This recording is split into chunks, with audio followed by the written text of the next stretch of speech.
I knew I was going to enjoy Medalist when I saw that it was coming out this spring 2025, because to some extent I tend to enjoy almost all sports anime. But what I didn't expect was to be able to relate to both main characters who are in completely two different age groups, both Inori, the skater who's roughly 11 years old, and her coach Tsukasa, who is roughly 27 years old. Medalist really highlights what it is to be a former adult athlete, as well as a late bloomer child when it comes to athletics. In this video, we'll be discussing the beauty behind Medalist and why sports fans or sports anime fans or slice of life fans may enjoy this anime for various reasons.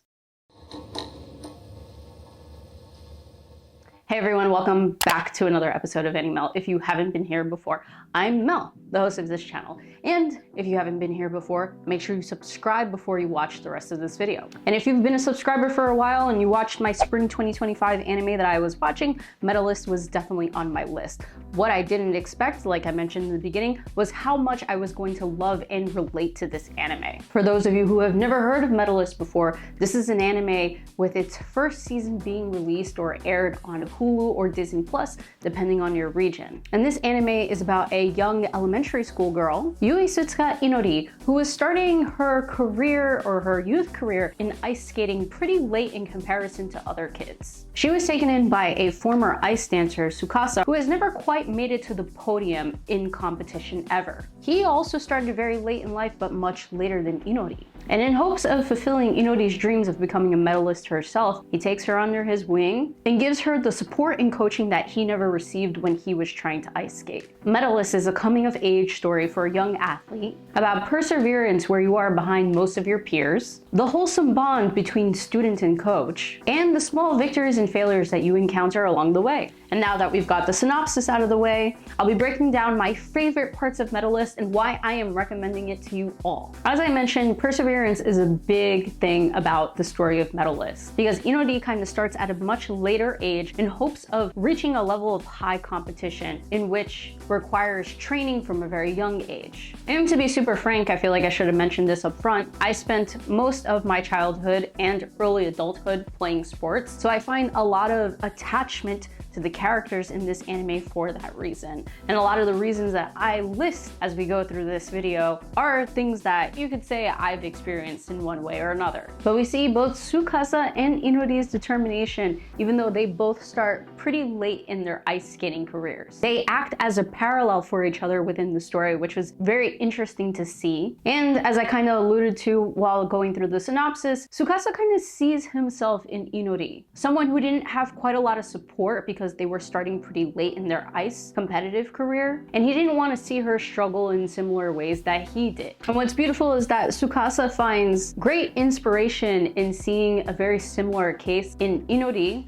that he felt in himself, which propels him to want to coach her, but also vice versa. Inori also finds much inspiration in Tsukasa in learning his backstory that he actually didn't officially start skating until he was at the age of 20, way older than Inori, starting around 10, 11 years old. And Inori is captivated by Tsukasa's gracefulness, which inspires her to want to take a similar approach to her ice skating. I love seeing how they're able to connect the stories of these two different characters despite their experiences being very different. And for me, when I saw this component of the story, I initially thought to a lot of times in which I wanted to play soccer, but my own parents weren't really for it. Namely, my mother, she wanted me to do other sports that were less aggressive and had less injuries.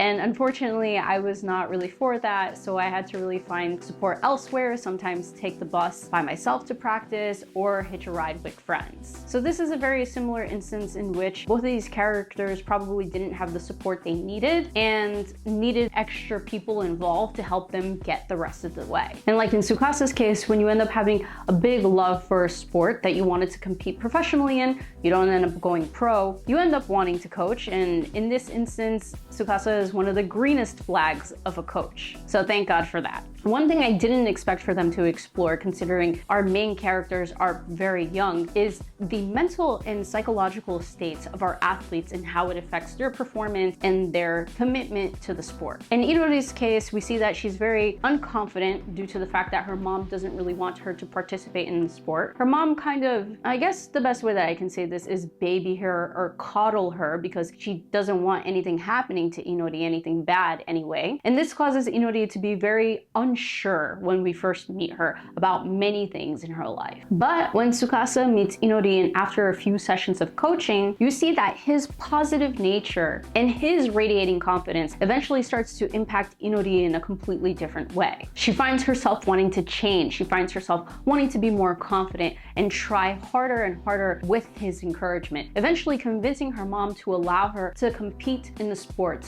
Inori is not the only case that we see whose psychological and mental state is affected by their coach. We meet a similar ice skater in age to Inori. Her name is Emma, and she has this bit of a growth spurt, which I found very interesting for them to mention. The reason I say this is because I have also had someone in my family play soccer who went through an extreme growth spurt, which caused them to take breaks from the sport. They were extremely injury prone. It just kind of happens with kids who just shoot up in height way too fast. And with Emma having this huge growth spurt, she was experiencing some injuries while trying to compete and get to the next level in skating. Her coach kind of sensed that this was a problem, and it made him kind of nervous and anxious. Emma picked up on this nervousness and anxiousness, which made her want to train even harder so that she can get to the next level, because she saw that this was kind of making her coach apprehensive. His own behavioral state, or the vibes that he was giving off to Emma, was reflecting back onto her, which led her to get more injuries from training way too hard in hopes of not disappointing her coach. This is another example, but kind of the reverse effect as to kind of how a coach can affect their athlete's mentality, especially when they're much younger and very impressionable. I know I've mentioned Inori's mom a little bit, but I want to circle back to that. The story shows a few examples also as to how parents affect their children's ability to compete. In Inori's case, because her mom didn't want her to get injured, she was always very unsure, apprehensive of wanting to commit to things that she was interested in fear of her mother saying no, because she's kind of always had this interest and love in ice skating. However, her mother has a bit of trauma because her eldest daughter, Inori's older sister, used to also competitively ice skate, but she got extremely injured, went through a very hard time, and now she doesn't ice skate anymore. And for that reason, Inori's mother is projecting her fears onto Inori based on her previous daughter's experience, and kind of doesn't want her to get injured or compete in the same sense that her older daughter did. And this is how we find Inori to be very unconfident, not very sociable, and not very vocal about her desires to ice skate. But again, as I mentioned earlier, due to Tsukasa's radiant confidence and positive nature, she finds the courage within herself to vocalize to her mother that this is indeed what she wants to do. And yes, she'll get injured, yes, she'll get hurt, but she'll recover because she's not that soft, she's not that weak. And with a couple of episodes, her mom begins to see her resilience and fortitude in wanting to ice skate. In a different scenario, in one of the later episodes, episode 10, we get a deeper understanding into Ryo, one of the other supporting ice skating characters within the story. Ryo's background shows that his father used to be a former silver Olympic ice skater. I mean, talk about pressure, right? And we learn that because he comes from a family where his father was known to be a very genius ice skater, because he has a good friend, Hikaru, who is also another genius ice skater, he finds himself lacking in confidence because he has to work really, really hard to attain the things that his friend and his father have accomplished. But as most people of society know, when children from famous athletes are born and start competing in the same sport as them, there's kind of this subconscious expectation that they will be just as great or better. And when Ryo acknowledges internally that he's just not that genius, that he needs to work much harder in order for him to attain those things, he loses himself in basically his tsundere-ness. He's not willing to accept praise when Tsukasa is giving him praise in episode 10 for just the different way that he does a double axel in comparison to his father, and acknowledges that he must have done a lot of trial and erroring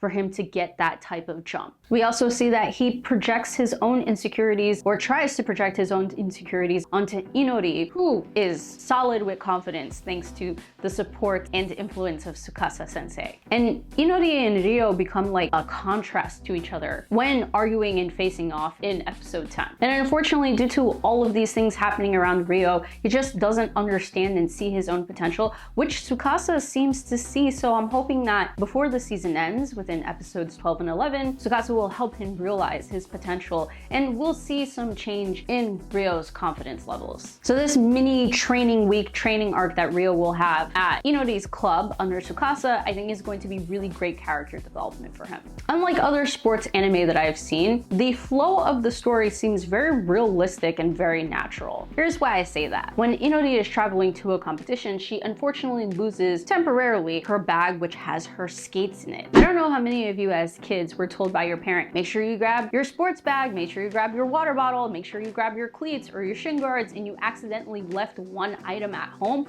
or left it in the car. Yeah, I've been there. That moment when Inori lost her bag, I was like, we've all been there at some point, and we've all almost or did cry about it because we were young and we felt like it was literally the end of it all. I like how Inori doesn't win every single competition, and she feels like a real underdog here that's scrapping and fighting to try and get to the levels that she wants to attain so that she can become a medalist. There's this small message in episode 9 in which they highlight that resting is important for you to come back stronger. I think anyone who's competed in any type of sport will know that it is really important, or even if you go to the gym, it's really important for you to have rest days for your muscles to rebuild so you can get back to the gym or that sport stronger than before. Because if you just keep going at it without rest, you're going to keep tearing your muscles to the point of injury because they don't have time to recover. I mean, it makes logical sense, right? But the fact that this specific anime, unlike other sports anime, really highlights this message again feels very realistic and something that, you know, us as athletes, anyone who's an athlete that's watching this understands. And in conjunction with that message, minor injuries, if not taken care of, can turn into long-term damage. One thing I really enjoyed from the perspective of an athlete and as a sports anime fan is the basic explanations around ice skating, technique, and athletic injuries. In one of the very first or second episode, they explain how to ice skate backwards, like how to, you know, do the motion of it and how to kick it off, which honestly, I've been trying to figure out for the longest. It talks about different ice skating skills, as well as how you can gain and lose points within a competition. For those of you who enjoy watching the Olympics, one of the most watched sports during the Winter Olympics tends to be ice skating. And to be super frank, I don't really understand every single technical aspect, but I love watching it because it's so beautiful and it's so fun. But Medalist allows me to understand and enjoy ice skating at a whole different level now. So if you love watching ice skating during the Olympics, I highly encourage you to also watch Medalist for that reason. As I mentioned earlier, with the story being very realistic about injuries, they bring up shin splints, which is something that I am super duper familiar with. Obviously, at this point in the story, Inori has not been competing in ice skating for very long, so she doesn't know what that is. Tsukasa kind of explains it to her that she's overworked her muscles to the point that now she has pain radiating in her shins. And if you continue to work out aggressively or too much without rest when you have shin splints, you can produce hairline fractures within your shin. This is something that I learned very late in life because unfortunately, sometimes in the world of youth sports, your coaches can either be the greenest flag like Tsukasa, which is very rare, or they could be not that great. And they sometimes push their athletes to the extreme to the point that you develop a hairline fracture and you're like, what the fuck is that? When we were talking about Emma earlier in her growth spurt, that was something that also I was like, wow, this is a very real thing that happens with a lot of children in youth sports. They go through this gigantic growth spurt, which ends up interrupting your sports activities. You end up developing injuries more often than other kids because your muscles and bones are trying to adjust to certain movements. And because you keep growing, it's hard to adjust through versus if your growth was more gradual and steady. I mean, I can't really explain the technicalities behind it because I've never experienced it, but I know people personally who have experienced it, and it's not great because the injuries just keep coming one after another. You'd be quite surprised how a growth spurt can be both good and bad when it comes to sports if you're not careful. And then another thing that's discussed within the same episode as shin splints is the development and strengthening of your muscles as you continue to compete in the sport. As you get older, sports get more competitive. If your muscles are not up to par to continue to compete and do harder things, you can develop injuries like shin splints. But in addition to that, specifically in ice skating, or even other sports, your muscles need to kind of be attuned and used to certain things before you can do them successfully. In Inori's case, it was doing axles and spins and jumps. And again, I'm gonna refer back to my athletes who may be watching this. As we all know, what we do on the court, on the field, on the ice doesn't always translate to the time that we spend on the ice. It also translates due to the off time that we have to put in training to get our muscles up to par for such activities. And I think it even goes to show, even in episode 10, when Inori demonstrates that she can do a double axel on land, and she has been kind of training to an extent and trying to work on her technique, even though she hasn't been able to fully execute it on the ice. A lot of things so far have been really attached to the athlete's experience when it comes to Medalist, because personally, from the standpoint of someone who used to compete in youth sports, who's competed in many sports and still tends to work out and enjoy sports, I found a lot of the explanations, a lot of the storytelling to be really profound and very connectable. But aside from all of those stuff, Medalist is enjoyable in other ways. Inori and Tsukasa's relationship is so wholesome and enjoyable. Inori and her facial expressions are so chaotic. And even though she isn't quite the bubbly, enthusiastic, and positive radiating energy that Tsukasa is, who also has his own unique expressions, her expressions and her energy are chaotic in a completely different way that I can't pull away from watching her. Her range of emotions, from excitement to anxiousness to fear, translate on her face in a way that honestly I can't even express, but will have you dying of laughter. And I've got to say that again, Tsukasa, with his beautiful energy, and they always tend to show it with some rays of animated sunshine behind him, is this breath of fresh air as a coach who is inspiring Inori. It's just like the two of them together are just like the perfect match. And seeing both of them help each other grow is the wholesome piece that I think like brings their relationship and the dynamic like full circle. I also like how vibrant the animation is.